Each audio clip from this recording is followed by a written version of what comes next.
Hello everyone, আসসালামু আলাইকুম। Welcome back to Mahaj kitchen. আজ বানাবো বুটের হালুয়া বা বরফি। এটি খুবই সহজ এবং কমন একটা রেসিপি, সবার প্রিয় এবং খুব অল্প ইনগ্রিডিয়েন্টস দিয়ে বানানো যায়। এই হালুয়া বানাতে কোনো ওকেশনের প্রয়োজন হয় না, যে কোনো সময় বানিয়ে ফেলা যায়। আর আপনারা যারা এখনও আমার চ্যানেলটি সাবস্ক্রাইব করেননি, আপনাদের কাছে রিকোয়েস্ট থাকলো আমার চ্যানেলটি সাবস্ক্রাইব করে নেবেন। একটি বোলে 500 গ্রাম বুটের ডাল নিয়ে ভালো মতো ওয়াশ করে কিছু পানি দিয়ে সারা রাত ভিজিয়ে রাখবো, অথবা 6 to 7 আওয়ার্সের জন্য অবশ্যই ভিজিয়ে রাখতে হবে। আর হাতে সময় না থাকলে কুসুম গরম পানি দিয়ে 3 থেকে 4 ঘন্টার জন্য ভিজিয়ে রাখতে পারেন।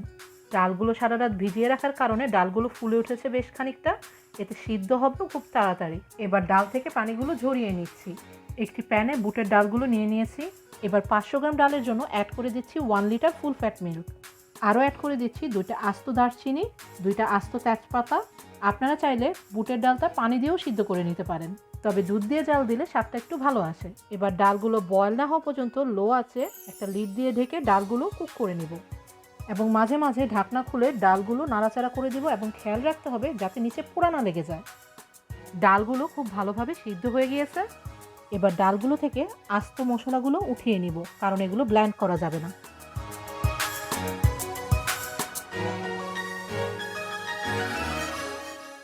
এবার চুলাটা হাই হিটে দিয়ে একটু নেড়ে চেড়ে লিকুইড মিল্কটা আর একটু ড্রাই করে নিব। মিল্কটা মোটামুটি ড্রাই হয়ে গিয়েছে। এবার চুলাটা বন্ধ করে দিয়ে ডালটা ঠান্ডা করে নিব, এবং ঠান্ডা হওয়ার পরে ব্লেন্ড করে নিব, কারণ ডালটা ঠান্ডা হওয়ার পর মিল্কটা একটু ড্রাই হয়ে যাবে। আপনারা চাইলে পাটায় বেটে নিতে পারেন, তবে খেয়াল রাখতে হবে যাতে কোনো লাম্পস না থাকে। বুটের ডালটা ব্লেন্ড করে নিলাম। এবার চুলাটা লো হিটে রেখে প্যানে 1/2 কাপ ঘি অ্যাড করে দিচ্ছি পেস্ট করে রাখা ডালগুলো। এবার ঘিয়ের সাথে ডালটা মিক্স করে নিব। আপনারা চাইলে তেল দিয়ে হালুয়াটা বানিয়ে নিতে পারেন, তবে ঘি দিয়ে বানালে গন্ধ এবং টেস্টটা ভালো আসে। এবার চুলাটা লো হিটে রেখে ডালটা হালকা ভেজে নিব, যাতে কাঁচা গন্ধ না থাকে।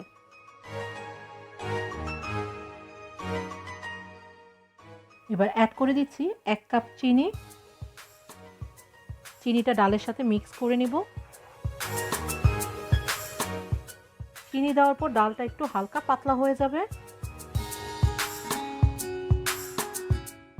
এবার আরও অ্যাড করে দিচ্ছি 1 কাপ চিনি। টোটাল 2 কাপ চিনি অ্যাড করলাম। অ্যাড করে দিচ্ছি পিঞ্চ অফ সল্ট। এই এক্সট্রা সল্টটা সুইটনেসটাকে ব্যালেন্স করবে। বুটের হালুয়ার কালারটা আরেকটু সুন্দর করার জন্য অ্যাড করে দিচ্ছি 2 ড্রপ অফ ফুড কালার। আমি আজ ইয়েলো ফুড কালার ইউজ করছি, আপনারা না চাইলে অ্যাভয়েড করতে পারেন।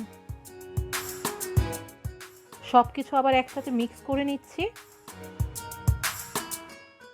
চিনি দেওয়ার পর হালুয়াটা আবার হালকা পানি ছেড়ে দিবে, তবে চুলার জালটা লোয়ে রেখেই নাড়তে নাড়তে শুকিয়ে নিতে হবে, নতুবা নিচে দিয়ে লেগে যেতে পারে। হালুয়ার পানিটা হালকা শুকিয়ে আসা শুরু করলে অ্যাড করে দিচ্ছি 2 tablespoon powder milk, 1/4 teaspoon cardamom powder. এবার সব কিছু একসাথে মিক্স করে নিব। এই রান্নার সবচেয়ে কষ্টের কাজ হলো হালুয়াটাকে অনবরত নেড়ে চেড়ে কুক করে নেওয়া, তবে খেতে দারুণ মজা। আর হালুয়াটাকে নরম খেতে চাইলে এখনই নামিয়ে পরিবেশন করতে পারেন। নাট অথবা কিশমিশ অ্যাড করতে চাইলে এ পর্যায়ে অ্যাড করে দিতে পারেন।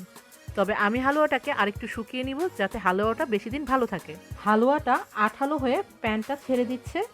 এবার আরও অ্যাড করে দিচ্ছি 1 টেবিল স্পুন ঘি এক্সট্রা ফ্লেভারের জন্য। ঘিটা হালুয়ার সাথে মিক্স করে নিচ্ছি।